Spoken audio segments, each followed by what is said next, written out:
Mariborski mestni park je bil še pred leti ponos vsakega Mariborčana. Vsakega človeka smo z veseljem pripeljali v mestni park, da si ga je ogledal tudi zaradi številnih dreves, zaradi urejenosti, zaradi cvetja. Danes pa se mi zdi, da je kar malce nerodno, ko stopiš v mestni park. Ja, danes je park pravzaprav zelo ostarel in moram reči pravzaprav, da vidno propada. Tako recimo drevesni sloj kot grmovni sloj, ki je v celoti propadal. Skratka, že leta 1927, ko je Jak Župančič pišel o mariborskih parkih, je napisal, da park potrebuje že sekiro. In danes je pa star park preko 100 let, nastavljen namreč v 19. stoletju in sigurno potrebujemo nek koncept ureditve parka oziroma prenove tega parka, čeprav je bil pred leti že narejen, vendar je ostal v zaprašenih predalih občinskih služb.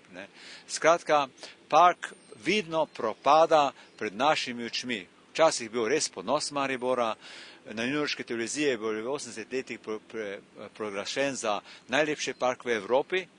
Si lahko mislite, da je to na newyorški televiziji to bilo prikazano, danes je pa najbolj zanemarjen in neurejeni park pravzaprav. In seveda, kar je to Nigrad prevzel, je pa še veliko slabše.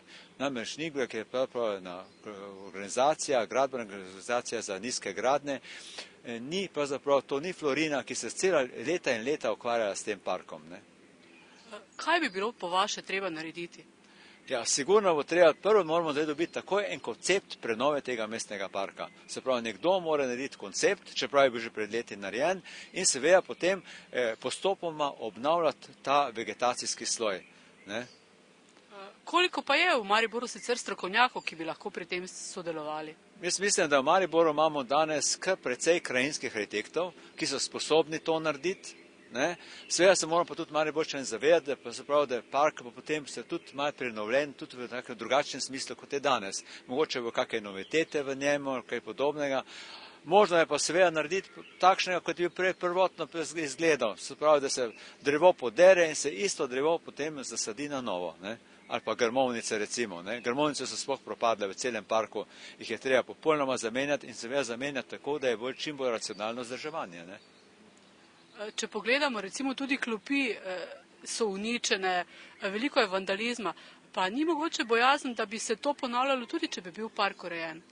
Mislim, da sploh ne. Veste kaj, če je stopnja urejenosti v parku zelo velika, se pravi, da je urejen park in ni zanemarjen, potem imajo tudi ljudje respekt pred njim. Ko smo mi projektirali 3 ribnike, takrat vem, da smo se veliko pogovarjali o tem, kako s temi klopmi, kako z vsem ostalo opremo, in jaz sem takrat trdil, če bo stopnja urejenosti zelo velika, potem bo respekt in dejansko ni bilo nobenega vandalizma. Če pogledamo zdaj v mestnem parku tele klopi, sveč, ker so vse poškodovane, pač ljudje potem imajo še večje veselje, da pač še bolj uničujejo. Če bi bile lepo urejene, pa obnovljene, pa jaz sem prepričan, da ljudje ne bi tega delali, niti otroci, ne pa tisti vandali. Mogoče tu pa tam, ampak zelo redko.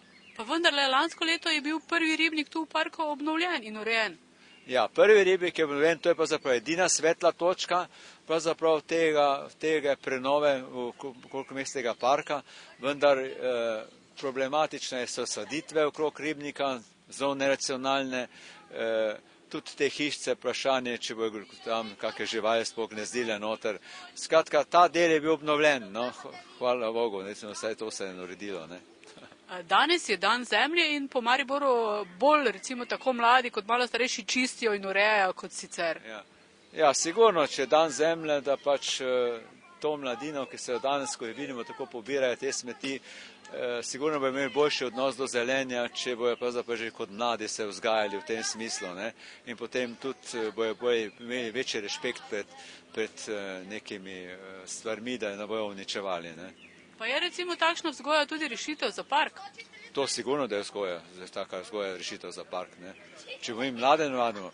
Namreč, veste kaj, tudi mladi morajo ugotoviti, da je pravzaprav mestni park neka vrednota, ki v teh težkih časih ljudi nudi vsaj eno prijetno okolje in seveda za to vrednoto je tudi vredno živeti. Kako ste zadovoljni z Mariborskim parkom? Zadnje čase sploh ne. Zato, ker odkar je se v Florinu nehalo tole, se ne da povedati. Mislim, koliko toliko trava je pokošena, No, tudi tale okrog prvega ribnika, tudi gledajo, ampak tudi ta prvi ribnik ni v redu. Tam je zdaj voda kalna že, vidijo, torej zjutraj, če greste zjutraj, zgodaj zjutraj, se vidijo mrtve ribe na površju, kar bi, torej ta vodomet tudi ne dela. Ne vem, kdo sploh zdaj ima, mislim, kdo, prej je bila Florina, kdo pa je zdaj? Nimam pojma. Ja, zelo je lep. Pa mislim, da nam nudi tako zatočišče, da lahko iz mesta gremo v naravo. Dokaj velik. Edino, kar bi otroško igrišče bi podlago uredila, da bi se taki mali tudi lahko igrali. Ker je zdaj kamenčki, ne, in je zelo prašno, tako da to je edino, kar me moti. Tak, še kar je urejeno. Lahko bi bilo boljše, ampak glede na denar, ki ga ima občina, je res kar v redu.